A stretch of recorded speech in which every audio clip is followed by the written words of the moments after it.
My name's Adele Onyango and welcome to another episode of Legally Clueless. No, seriously, I have no clue what I'm doing, but I'm pretty sure I'm not the only one. Oh my word, I wish you knew how many times I have restarted this episode. Okay, here goes. I'm not going to delete this. Let's just get this started, surely. Adele, what's happening? First and foremost, welcome to Legally Clueless episode 82. If this is your first time listening to this podcast, welcome to the tribe. And if, you've been here from the get-go, from the jump, I really do appreciate you. Remember, if you want to link up on social media, on Twitter, use the hashtag Legally Clueless, and on Instagram, it's at Legally Clueless Podcast. I'm really excited about this particular episode because of the story that's coming up. I just find it super insightful, and it's such a beautiful journey of understanding how things you go through in your childhood actually affect you in your adulthood. Listen to this. I lost my dad when I was 7, and then I lost my mom when I was 9. I remember after the funeral, we came back to Nairobi and went to my uncle's, and he was like, so now we're going to separate you guys. So my elder siblings sort of went back home because they were sort of in college. Me and my younger brother had to live with different families. I moved into a family where I had to adapt. Actually, I was going to run away. Someone would just stop me and like, what is this protruding from your back underneath that jacket? I'm a tall guy in fashion who has a big body. Everyone in fashion is like, you need to be like a size 0. I was from the Eastlands. When you go into fashion and all these people are glamorous, and you're just like, me and this my Mutumba clothes. I do think a lot about my parents. I feel sad every time I think about my dad because I feel like we never had a connection. So I don't think I really knew my dad. That's the story by Brian, and we're going to get into it a little later in this episode on 100 African stories. So in this episode, I want to talk about something that was triggered for me this week, which is self-doubt. Self-doubt is real, and it's such a bitch. On a personal level, self-doubt doesn't creep in too often. But where I'm really going through it, oh my God, is on a career level. Moving out of, for example, Kiss FM, which was where I was last working. So a huge radio station based in Kenya. And it's part of a bigger umbrella company that has about 7 different radio stations, a print newspaper, a TV station at the time. So in that moment, in terms of self-doubt, with your career, there were a lot of buffers. I was working at one station that is under this huge company, so I'm not alone. There are other presenters. I even have a co-host. This company has budgets. So I did face self-doubt for sure, but it's not as extreme as now when I'm solo. And not just solo, but in such a non-traditional space that is constantly changing. It's so dynamic. It always feels like there is no formula to kind of get it right. That can be a very fun element, but when you're feeling doubtful about yourself, it can be a very nerve-wracking element. This past week, I was on a phone call for a campaign brief. So company A wants to launch product B and they need help getting the word out there. So they had approached me, and I was on this call that had tons of people, including a person that I used to work with in terms of my personal brand stuff. So you know how you log on to Zoom, like a Zoom call, and we were maybe 20 people on that call. We were so many. It shows you the different names of the different people on it. As soon as I logged in, and I was one of the last to... Please don't judge me. I was one of the last to log in. I was still on time though. I see this person's name and I'm just like, what the hell? So of course I chat my sisters, my husband, and 2 of my other friends. I'm just like, look at this. For them, they were just like, I think it's still good that you're accessing these spaces even without this particular person. Or they just laughed it off, like, oh, Nairobi is so small, haha, kept it moving. What it did for me was it triggered a lot of self-doubt. I don't understand it. I don't, but it did. So even on that call, I was chatting Falgun, my husband. I was just like, even this campaign, I don't even know if I feel it anymore. I was like, you know what? It's even this product. It's not for me. Why me? I don't see myself. The doubt was just creeping in.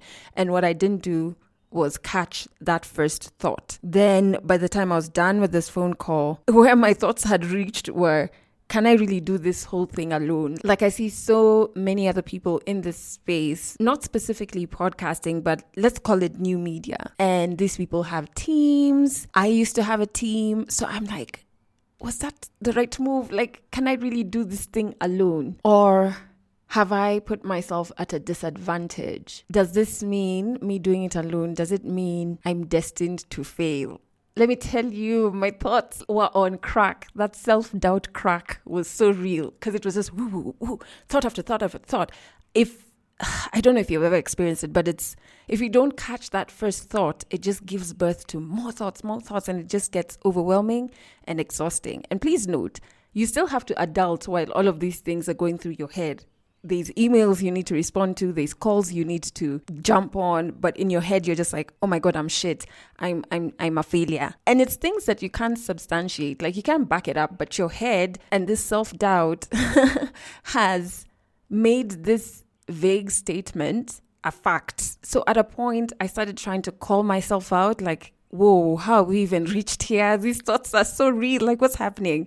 Then the thoughts became, man, I'm so weak. How can I let this one person have this much power over me and trigger so much self-doubt? And instead of being compassionate to myself in that moment, I started being even more meaner, actually, just saying, you're so weak. Like, how can this one person be the one who's like making you feel like this? What's wrong with you? So I was using these really harsh words on myself. So the spiral was just, even though I was in the moment of calling myself out, I was still being very unkind to myself. There are a couple of things I've learned either by myself or even through my therapist. I know my therapist constantly tells me to catch that first thought. Call it out when you have that first thought. Call it out so that it doesn't give birth to all of this other overwhelming nonsense. And every time I do catch that first thought and break it down to show how irrational it is, I'm saved from ending up in a full-blown anxiety attack. And every time I do not catch that first thought, oh my God, by thought 10, we're done.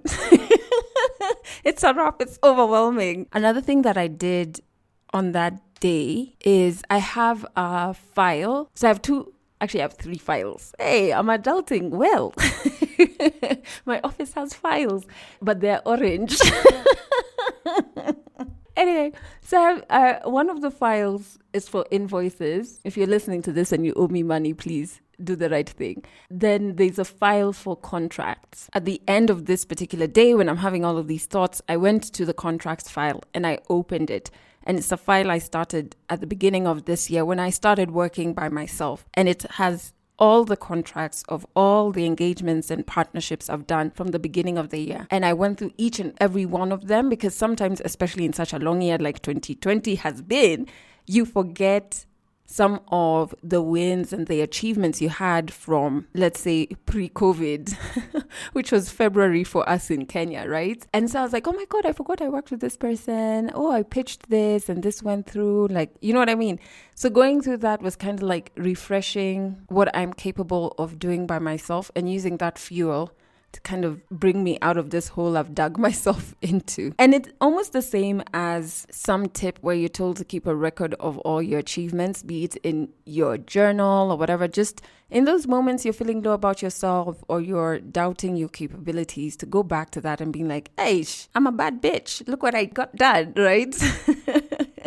Another tip is journaling. I know I share this a lot, but personally for me, when I write down these irrational thoughts that I have, something about seeing them either on a paper or on whichever app I'm using to journal, I'm like, wait, this doesn't make sense. Have you decided you're a failure? That's such a heavy statement. Okay, so why are you a failure? What is it that defines being a failure? And in tearing apart these thoughts, once I've written them down or I can see them in front of me, I can call out my own BS. Like I can see that this thought is not real and it's not the truth. Something else that I think is worth thinking about is what is like your source of validation. Because on reflecting about why did this one person being on a call trigger me, I realized that when I was working with them, I had unconsciously Is it unconsciously or subconsciously? One of those two.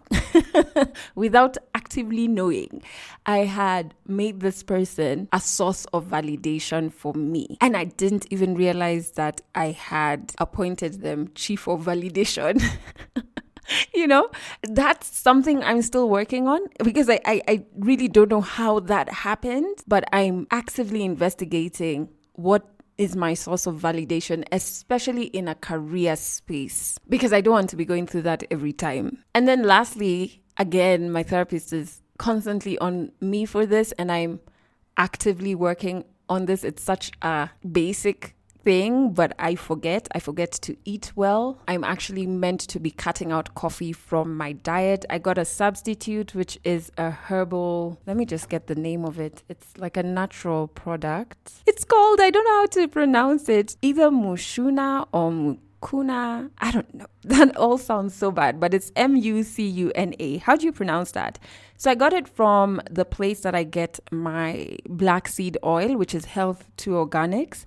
And it's meant to be a really good substitute when you're trying to get off coffee. So every time I try and quit coffee, which for my anxiety, I've been told I actively have to quit it. Every time I do, I get really bad migraines, and then I feel like a loss of energy throughout the day. Even my mood is just off. Any other thing is a drug. Because that sounds like withdrawals I'm explaining. But either way, I have to do it. So I haven't even restocked my coffee, and I can see I have maybe 2 more mugs of coffee to go from my stash. And I've literally told Falgun, please don't even think about bringing more coffee into this house. And then you also have to hydrate well, which I'm glad I'm doing more of. I think I'm just under 2 liters a day. Not bad for a chick who would go a whole day without drinking water. But basically, hydrating and eating a balanced diet and getting rid of things like coffee, etc. from your diet actually do contribute to your mental wellness. It's just something that, actually, let me not make it sound like it's a chore. It's something that I want to do for myself because it's something that's going to benefit me. Anyway, jumping into the song of the week. I'm so excited about this song. My God, please do check it out. Please, please, please, please do. Because it's literally the soundtrack to where I am right now in my life, where I don't ever want to go back to being that broken person who's living in fear and who didn't believe in themselves. And the name of the song is Can't Go Back. It's by Koji Radical. I hope I've pronounced his name right. So he's a British musician, but looking at his music, this is my first time interacting with his music. It seems like there's a lot of African influences here and there in the art, in the dance, and in some of his lyrics. So I'm inclined to feel like he's from somewhere in Africa, but I'm not sure. In fact, let me just check. Actually, yeah, because his full name is Kwadwo Adu Genfi Amponsa. Have I said it right?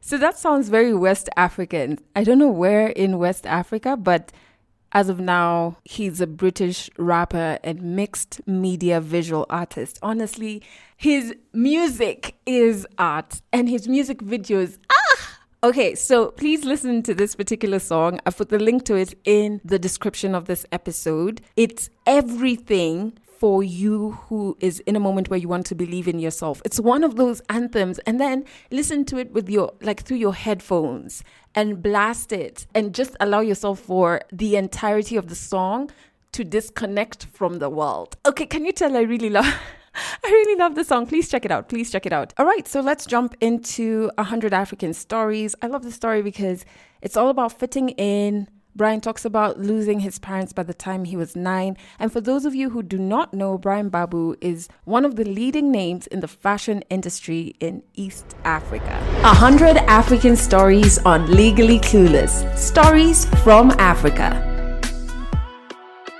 My name is Brian Babu. I am a stylist. I am an African, a Kenyan, and a Luo Zulu, yo. So I lost my dad when I was 7, and then I lost my mom when I was 9. You see, when you lose family like that, guys are usually like, oh, what are they going to do? And usually what people really care about more is how is he going to go to school, what is he going to wear, where he's going to live. But then it's not very many times people think about how this mentally affects you, loss, and then there's all this change of you joining like a new family, or you moving to a new place, or you starting to adapt life without the people you are used to. And even at some point, because me and my siblings were not like living in the same home, I moved into a family where I had to sort of adapt, because I had older brothers and a younger brother. Then I am now the eldest, and I have to adapt onto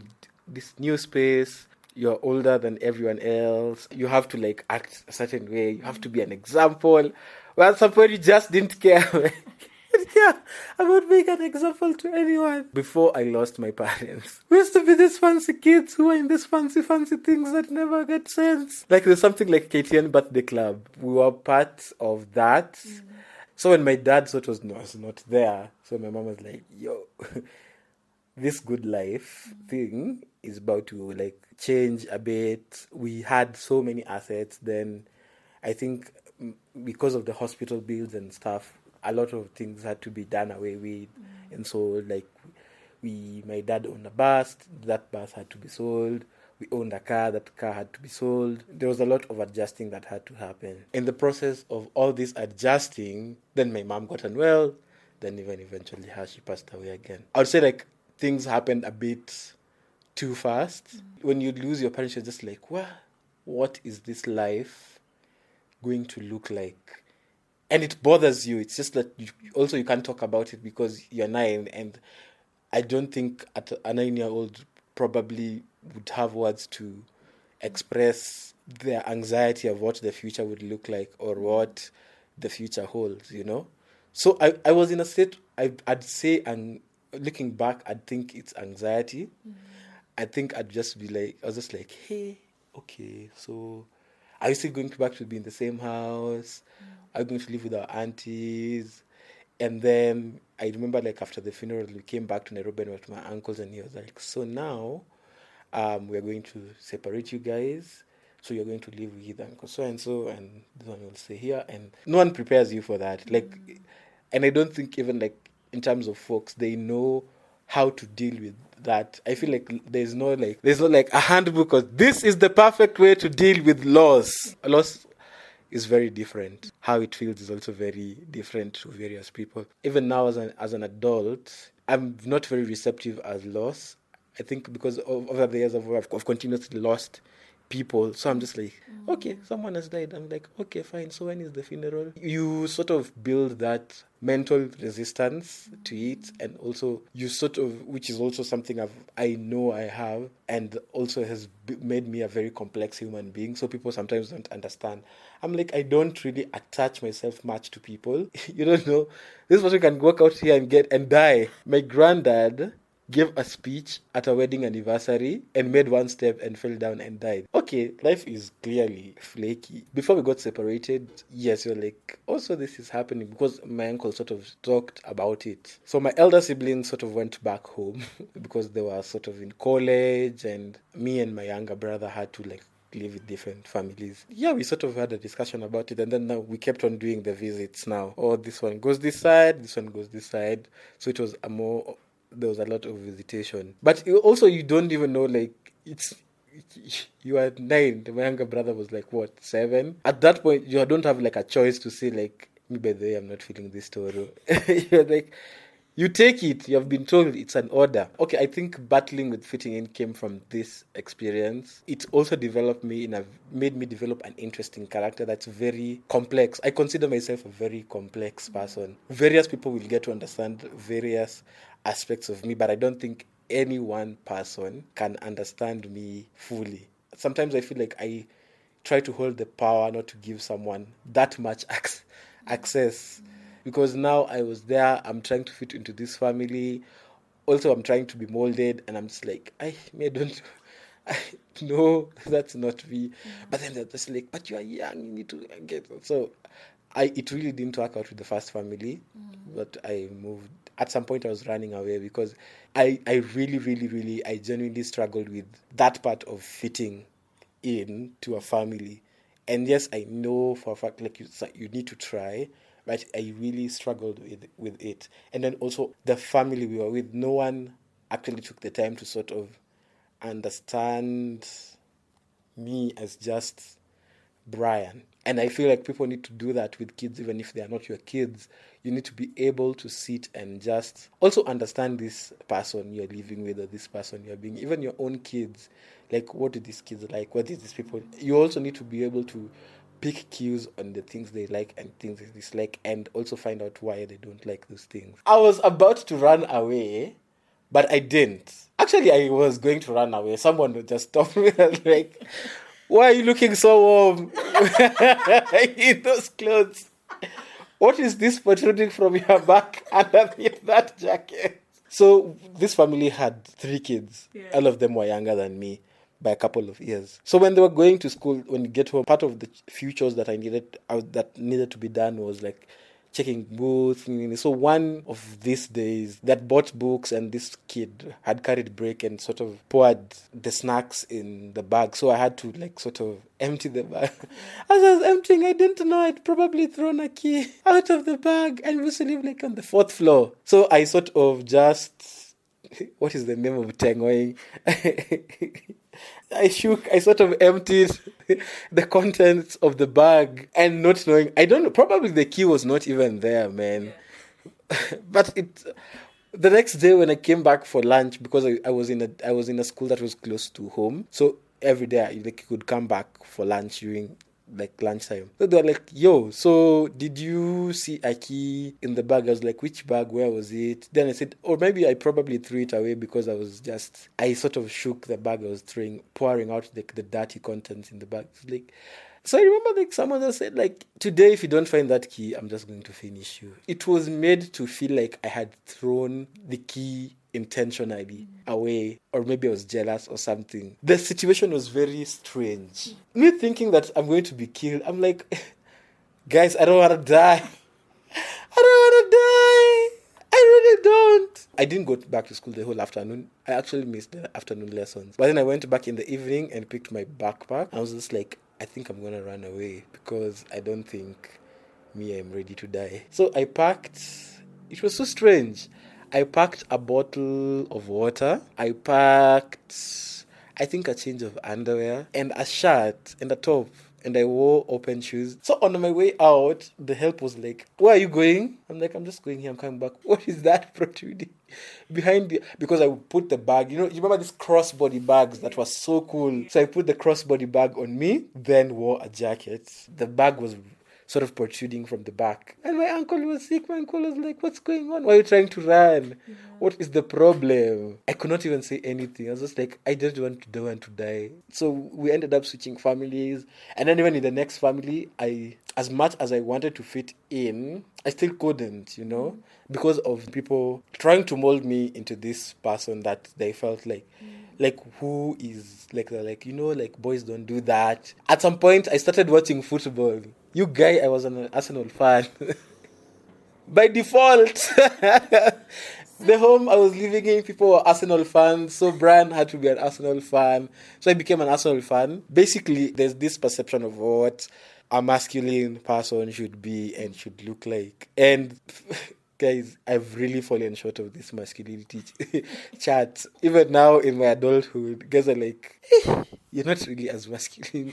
I'm like, well, I guess there's the whole aspect of people assuming that for you to be a man, there's all this masculinity, which is really toxic. I feel like men should just be the way you want to. You need to define how you are. So like, I was never a fan of football. I liked clothes. I was so from a very young age, and I think because my mom used to own a tailoring shop, I was a clothes person. I loved clothes, and like back in the early 2000s, in the late 90s, early 2000s mostly, clothes were a woman thing. Like, this is 2020, man, and some people are just like, why do men have so many pairs of shoes? I'm like, hala, because you want to look good. Like, why would you have 2 closets of clothes and you're a man? Mwanaume ni trouser mbili. Like, you just need like 2 trousers, a pair of jeans, a few shirts, and 1 boxer. What do you need a whole set of boxes? Looking back also, I sort of get how my family was just like, we don't know how to deal with this. Like, this is a very different thing. And as I said, it was not really a thing for men to be in fashion. It was mostly, if a man was in fashion, it was like maybe he didn't finish school and he was a tailor, not a person who is going to school and is woke doing fashion. So it wasn't, my family never got to really understand that layered side of me. At some point, because I struggled a lot with people understanding what my personality was, I sort of found a safe haven for me being alone. I liked keeping to myself, so I'd stay home, even like on the weekend, like people would go, oh, we are going to watch football, or we are going to play football, and I was just like, let me watch the beat, then figure out my life after that. So I used to go through magazines. Where I lived now, there were magazines. I used to buy magazines, fashion magazines. So in the process, I found a new love apart from fashion, which was music. So I used to listen a lot to music. I used to like wait for the charts. Kiss was popular, top 7 at 7. At some point, I stopped watching TV altogether. So I used to play the radio from morning when I wake up. I turn on the radio at 6 in the morning and it would go off at 10. So I struggle again with fitting in high school. But then at some point in high school, I find a balance. Because again, I go to high school, I'm not masculine. I don't do push-ups. I'm from the city, of course. I go to a school in the village in Kisumu. Shout out my Chula Imbo people listening to this podcast. So I never got to exactly fit in initially because first I'm from the city. We were like 5 in Form 1. We were like 5 of us who are from the city. So of course already you're just like, first of all, my deputy teacher hated me when I walked in. He was like, you boys from Nairobi are all cheeky. So I used to be beaten for no reason. Even if I'm talking, it's like you're beaten, then you go to slash. So I was just like, what is this? Then I felt sick. And I remember my uncle was in the States and he was like paying for my school. It's like, do you want us to change the school for you so that, like, at some point I actually realized my family was trying because yes, I'm good, I'm easy, but also I'm very weird and also strange because I don't fit into what people do. So they was like, should we like find a school for you in Nairobi? So that I was like, no, let me try and make it on. So in high school, I made it work. And like, I got to be this very popular person in high school. And I think like my multiple personalities, sort of all of them shown. Because I was not a top performer. I was an average performer. But I was like, if they had like the top 40 people going for a symposium, even in maths. Even in maths, guys. I used to be like, I'm not going to participate in this contest, but I will do one mathematics at the symposium to let these people know that I got some maths in me. I used to be chairman of debating club. I used to be chairman of drama club. I used to be chairman of music. And then I used to be chairman of peer councillors. So that's what I'm saying, all my multiple personalities, because I love taking care of people. Also, like, I love arguments. Okay, not. I like arguing with facts, at least, and not just fighting. I love drama, like acting and music. Then I love music as well. Sometimes I used to hate class because I was like, can't I just be in school and just not be in class and just do all these other things that are so much fun? I'm a tall guy in fashion who has a big body. Of course, everyone in fashion is like, you need to be like a size 0 or like a size 10. Yes, there's now a push to be very inclusive, but basically men in fashion are usually very chiseled. You go to the gym, you're fit. Yes, I'm working towards my fitness, but already you're trying to fit in and you're standing out. So sometimes you're just like, how can I just not be seen? Or even if I'm being seen, how can I stand out completely? Also, when starting out, I think I only knew like how many people in fashion who are men. I only knew Sunny Dolat, and Kaveke, and Eddie Kirindo. Like, I literally only knew 3 people who are actually successful doing fashion, and they were men, and then you sort of have to fit into this space that even your family was like, what are you doing? You're supposed to be in school. I don't think anyone could ever tell me I don't belong in fashion, because I think I've just had this confidence in fashion, and it was sort of an outlet for me, a source of so much joy. It's the one thing that gives me so much life. Like, if everything else fails, I think fashion should never fail me. And when you derive so much joy from something until it's like an addiction, it's like using drugs. I think that's what fashion is to me. This is the thing about me and this fashion thing. I was from the Eastlands, literally from the ghetto. So when you go into fashion and all these people are glamorous, and you're just like, me and this my Mutumba clothes. Could I ever? So it was is it like an imposter syndrome in the beginning? I was just like, I don't belong here. So it was me who was like, I don't think I'm built for this. I don't think, do I, probably these guys are from like the right families. They know the right people. I don't think I know these people. I think when people sort of had a feel of the talent that I had, then I think the doors slowly opened into me doing fashion and being this fashionable person and being like a voice. I remember there's a time Annabelle said something and I was so shocked. Annabelle Onyango is a dope, like one of the most inspirational stylists I know, man. So Annabelle was like, brand bubble, like we are reaching out to you to help us find this thing. You are the stylist of note. I was like,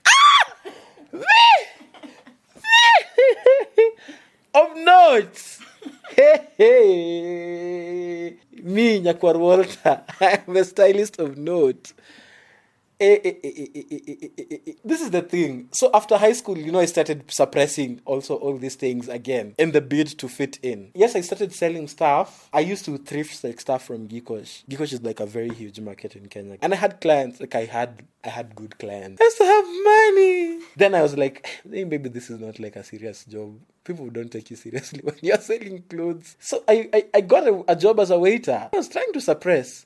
I was like, this thing probably is not even like lasting. It's not like a proper job. Then I didn't think like fashion was a proper job. It wasn't like a thing. I got a job as a waiter just before campus. Guys, I waited for 6 months.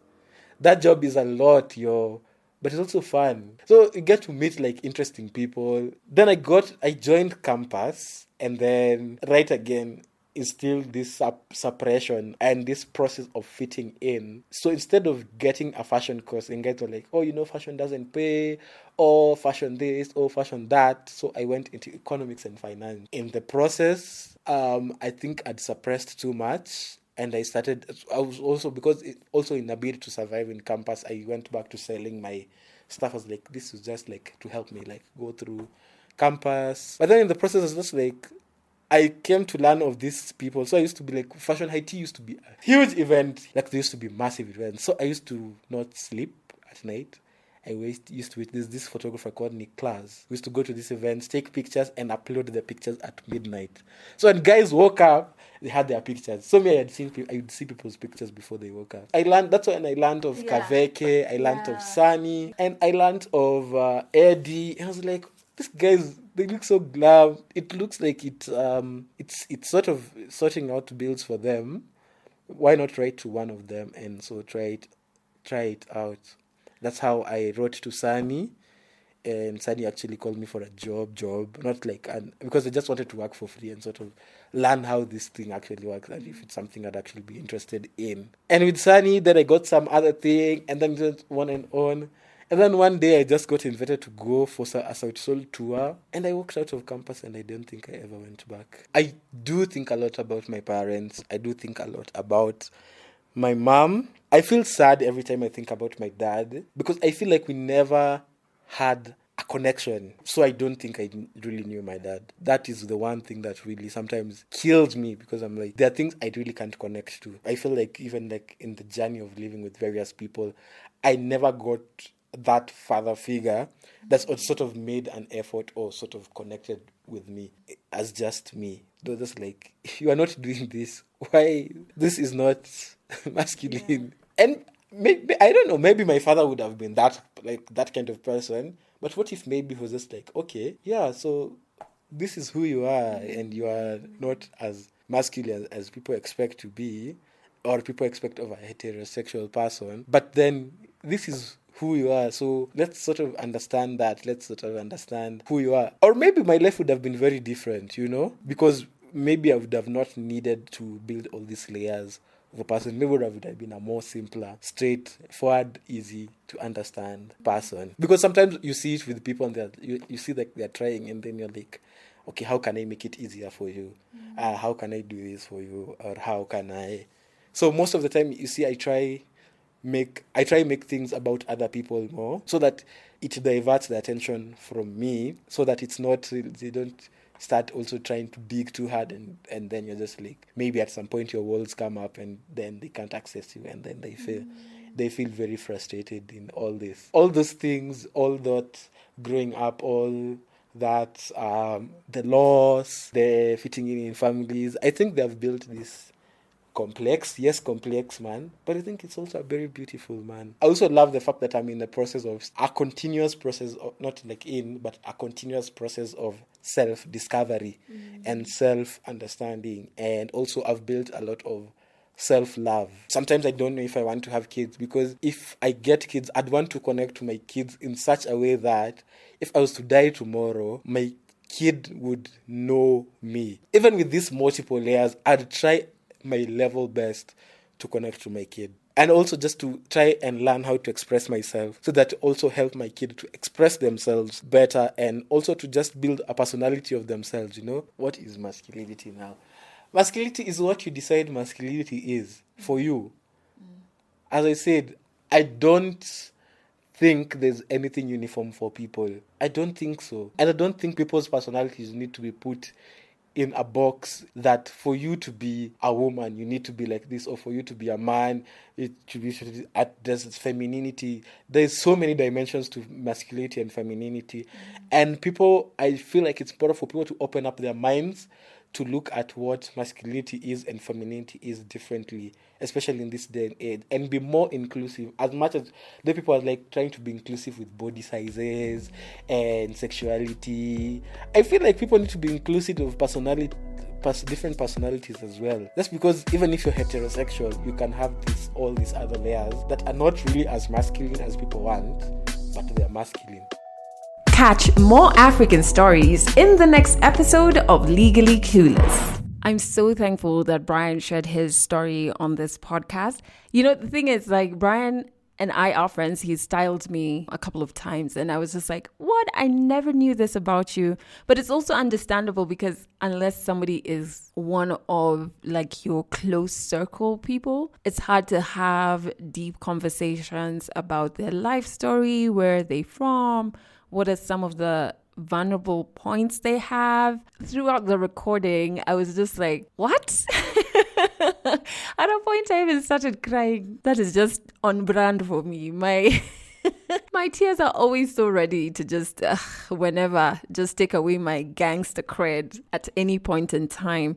But I love that he really spoke about, that challenge with fitting in. I felt it in the media industry. I feel like I've shared this on an episode before, but like the first photo shoot at my first radio presenter job, they had all of these I don't even want to say scandalous. They were just scantily, cheaply looking looks for what the chicks would wear. And I was just like, this is not what I wear on a day-to-day. In fact, this is not even what I define dressing sexy as. So I don't want to wear this. And none of the other only one other female employee at that time had a problem with wearing those clothes. So we felt a bit like outsiders. And then I remember still during my media career, once my CEO telling me how he likes how one of the female presenters on a radio station that we were basically competing with, so our competition, he liked how she would be like dancing seductively in studio. And he was saying it as though to be like, so you adult, so you just bust a move or two. And I was just like, what the hell? This industry is so strange. I didn't really fit into, and I still don't fit into, the popular definition of what beauty is or what success is. But I always remember that as constricting as society's box is, it must be very uncomfortable fitting into that box. So it's fine. We'll just stay outside here. It's all right. However, if you too want to share your story on this podcast, all you have to do is record a 1-minute story demo, which you can record on WhatsApp audio note and send it to the podcast hotline number, which is +254 768 628 790. And we'll take it from there and record you remotely. So wherever you are in the world, you can share your story on this podcast. And even if it's not a story demo that you want to share, maybe you have listened to something on this podcast that you resonate with, send me a WhatsApp audio note. I mean, why not? Hi, Adele. My name is Naomi Samantha from Eldoret. Oh my, I really love listening to your podcast. I really love listening to your personal life stories. I also love the 100 African stories so much. I just love the fact that you are so real with the things you talk about. We connect on some of the struggles that you have gone through. I especially love listening to you in the morning. I started running again about a week ago, and it's been an amazing way for me to run in the morning while listening to the stories and just the other episodes. So thank you for this podcast. You are doing an amazing job. Continue doing this. I pray that you grow and grow and grow. Thank you so much, Naomi, for the kind words. I really, really do appreciate it. And more power to you and your fitness journey. I hope that can inspire me to actually get back to swimming or doing some form of exercise, because I've really flicked in that front, by the way. Let me just report myself. However, remember, this podcast does play on Trace Radio here in Kenya. So head over to traceradio.co.ke. The podcast plays every Monday, Wednesday, and Friday at 9 a.m. and at 8 p.m. as well. That's it for this episode of Legally Clueless. You can share this podcast with your friends. You can keep it for yourself. I'm not judging. Just make sure you're here next week for the next episode.